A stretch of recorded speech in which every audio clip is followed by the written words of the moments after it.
Voilà, bonjour à tous, bienvenue sur Tahiti où j'annonce l'Évangile. La foi vient de ce qu'on entend de la parole de Dieu.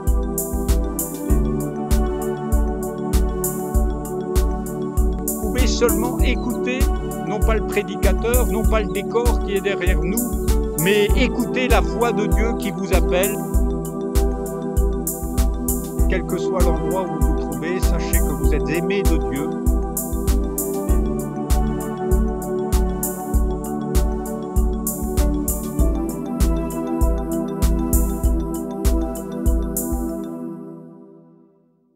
Alléluia, peuple de Dieu, on est heureux de se retrouver ensemble ce matin et de pouvoir bénir le Très-Haut, de pouvoir le louer, l'adorer et de vivre ensemble cet évangile qui est la puissance de Dieu pour le salut de quiconque croit et de réaliser que Jésus est là alors que l'évangile est prêché.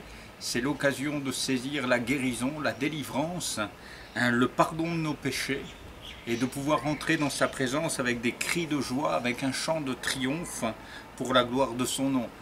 Dans l'évangile de Luc au chapitre 9, nous trouvons ce récit extraordinaire. Lorsqu'ils furent descendus de la montagne, une grande foule vint au-devant de Jésus.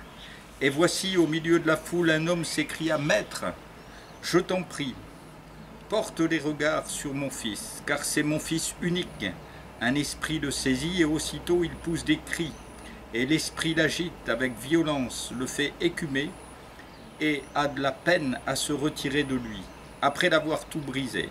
J'ai prié tes disciples de le chasser, ils n'ont pas pu. Race incrédule et perverse, répondit Jésus, jusqu'à quand serai-je avec vous et vous supporterai-je? Amenez-le ici, amène ici ton fils. Comme il approchait, le démon le jeta par terre et l'agita avec violence. Mais Jésus menaça l'esprit impur, guérit l'enfant et le rendit à son père. Et tous furent frappés de la grandeur de Dieu. Tandis que chacun était dans l'admiration de tout ce que faisait Jésus, il dit à ses disciples, « Pour vous, écoutez bien ceci. Le Fils de l'homme doit être livré entre les mains des hommes. » Mais les disciples ne comprenaient pas cette parole. Elle était voilée pour eux, afin qu'ils n'en eussent pas le sens, et ils craignaient de l'interroger à ce sujet. Amen. Nous bénissons Dieu parce que si les choses étaient encore voilées du temps de Jésus vivant sur la terre, elles sont maintenant révélées. Et elles nous sont révélées par la puissance de la croix. Si les hommes ne pouvaient pas comprendre que Jésus soit livré à la mort, nous réalisons parfaitement que Christ est mort pour le pardon de nos péchés. La puissance de cette cassette vidéo, la puissance de ces instants, c'est que Jésus soit mort sur la croix. Il est mort pour nos péchés, bien plus, dit l'Écriture, il est ressuscité. Il est maintenant au milieu de nous pour accomplir toute sa parole. Et il a dit, allez de par le monde, faites des nations, des disciples, les baptisant au nom du Père, du Fils et du Saint-Esprit. Et voici les miracles qui accompagneront ceux qui auront cru en mon nom. Ils imposeront les mains aux malades et les malades seront guéris. S'ils boivent quelques breuvages mortels, il ne leur fera pas de mal. Voilà, ils chasseront les esprits impurs. Et c'est bien sûr ce à quoi nous assistons dans ce récit. Un homme est pris au piège de l'adversaire. Son fils est cruellement tourmenté. Il est dans une situation catastrophique. La Bible nous révèle plusieurs exemples de ce type-là.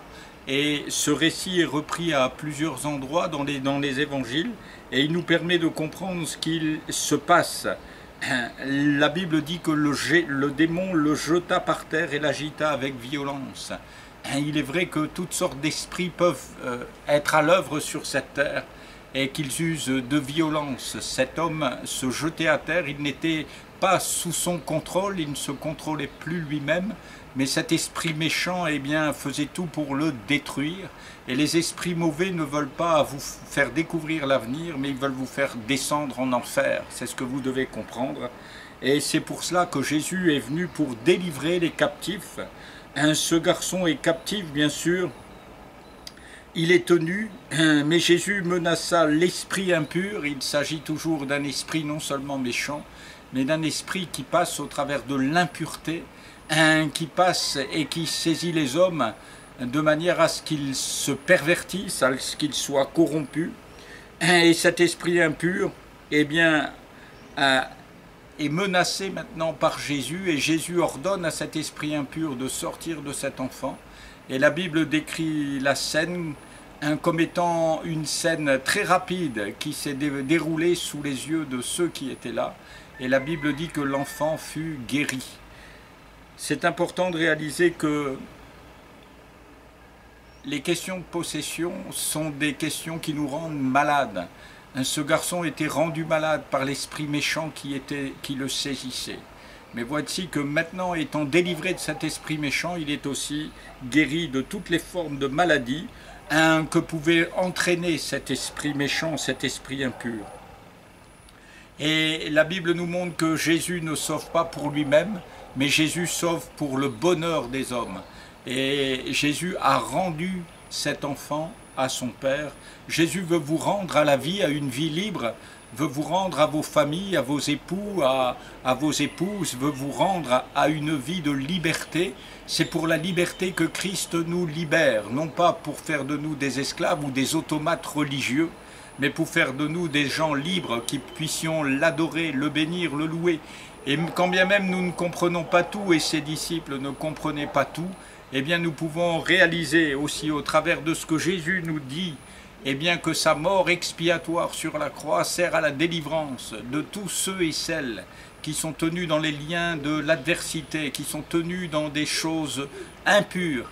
Et Jésus est venu pour délivrer et bénir ses enfants. On bénit Dieu de ce que ce garçon a été rendu, mais sachez vous qui regardez cette vidéo que vous pouvez être à l'instant délivré, vous pouvez être à l'instant saisir cette grâce extraordinaire que Christ a payée sur la croix pour tous vos péchés et qu'il peut vous délivrer de toute forme de prison intérieure ou extérieure, qu'il peut vous libérer de tous vos péchés, vous libérer d'une impureté terrible et de vous ramener à une vie véritable, que son nom soit béni. Je prie maintenant pour vous afin que vous viviez ces temps de grâce dans la présence de Jésus. Merci de bénir tes enfants, de bénir ton peuple, d'étendre ta main sur ceux et celles qui écoutent maintenant en cet instant. Tu es le Dieu de la délivrance et je te bénis parce que toi seul délivres ceux et celles qui s'approchent de toi avec foi. Et je crois que plusieurs ont reçu la foi pour sortir de leurs pièges, pour sortir des impasses et goûter à ta présence. Que ton nom soit béni, Jésus. Amen.